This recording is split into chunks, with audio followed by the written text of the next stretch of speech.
Hey everybody, it's Dave Dugdale, learningvideo.com. I just want to say we've come a long way in the past 8 years, and the camera manufacturers have given us pretty much everything we've been looking for, except for one thing. I think Canon is in a unique situation to maybe offer us that last thing that we're really looking for in these small cameras, like a GH5, 5D Mark IV, A7R3, those type of cameras. I'm not talking about like a C100 or an FS5 or something like that. If we look at what we've come from to what we have now really quickly, and then I'll explain that one item that's kind of elusive that we still don't have. So Canon and Sony are giving us amazing autofocus. Panasonic is giving us amazing in-body image stabilization. Sony and others allowed us to shoot at insane ISOs. Even the GH5 is getting better at this. We are getting improved dynamic range with log profiles. Sony is giving us pretty good codecs, even at 8-bit, that don't fall apart. And even better, the GH5 has 10-bit 422. Sony can shoot full frame in 4K without a crop, which is just incredible. Artifacts like moiré are kind of a thing of the past. The GH5 offers 4K 60, and 120 frames per second on these cameras are getting better all the time. Touchscreens allow us to pull focus with a simple touch. And hot shoe XLR adapters allow us to use professional microphones. Advanced tools like zebras, even waveforms on the GH5. Oh, and these cameras can take amazing pictures as well. But I've got a crazy idea that might change things in 2018 by a company that is really lagging right now, and that's Canon.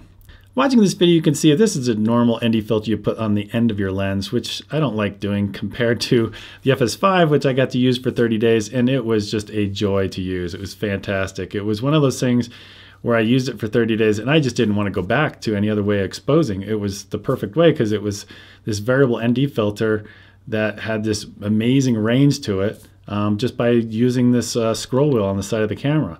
So you got companies like Canon that kind of have a problem. If you look at a cross section of the camera, they've got this large area at the top, this prism area that really don't need anymore once it becomes mirrorless. And I believe Canon is going to release a full frame mirrorless camera in 2018.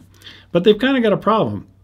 They got this large flange distance, and this going from the flange to the sensor is 44 millimeters. On the Sony's, the E mount stands for 18.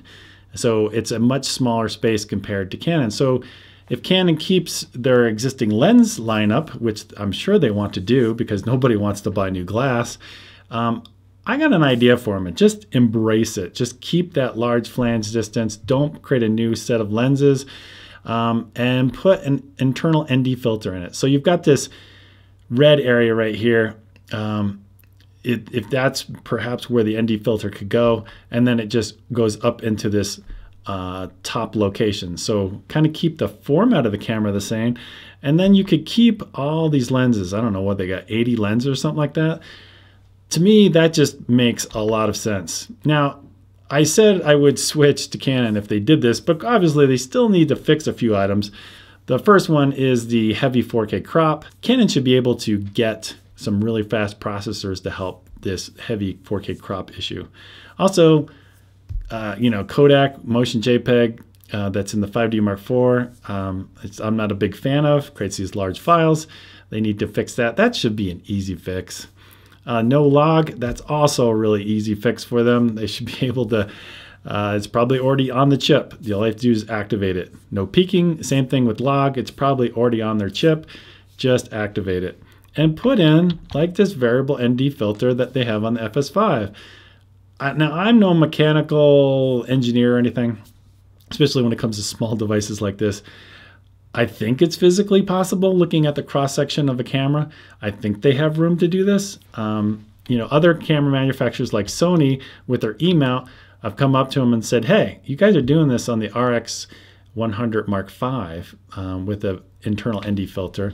I said, can you do it on the Alpha cameras? And they said, no, there's really no room. And I kind of believe them. But in Canon's case, I think they could do something like this. So that's pretty much it. That's just my suggestion for Canon. If they did something like this and they fixed their easy problems that they have that are very easy to fix, I think, they actually give the stuff to us that we want, that would be one thing I wouldn't mind switching back to Canon for, because that's really kind of the last item on the list. And things like, you know, people talk about XLRs. You got an XLR adapter, you put it in the hot shoe and you're done. So we're getting really, really close to getting pretty much everything we're looking for. All right, that's pretty much it. I'll talk to you guys later. Bye.